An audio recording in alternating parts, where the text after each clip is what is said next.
A major fight is brewing over criminal justice reform efforts in our nation's capital. Today, the D.C. City Council will vote to override Mayor Muriel Bowser's veto of legislation that would overhaul their century-old criminal code, removing most mandatory minimum sentences and lowering maximum penalties for crimes like carjacking.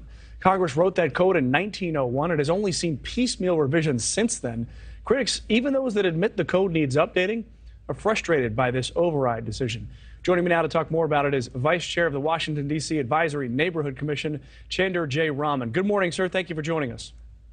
Good morning. Thank you for having me this morning. So what are your concerns then over the changes that are proposed here and will be overridden ostensibly by the D.C. City Council? I think we have a rash of gun violence that's occurring in the city. And what this criminal code revision does, it doesn't just update the law as I think 95% of the bill is. What it really does is reduces penalties for people who've been previously convicted of a violent crime with a gun. And the second time, if they're caught again with a gun, it reduces their penalty. And it's not the right signal to send. I think those kinds of controversial provisions should be addressed in a standalone bill and pass the update as a clean bill.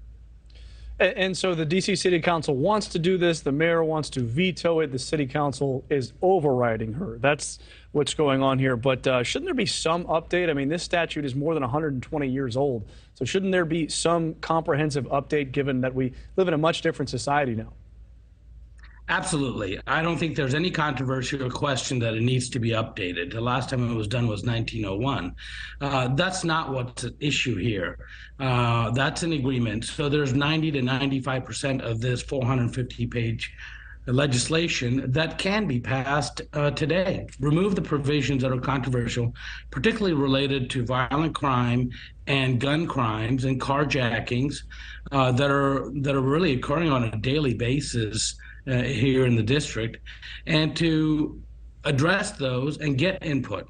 One of the issues I have is that when the final bill came out, those only 3 days from the time it was finally released to when it was approved by the council. At least the first vote occurred relatively few days later.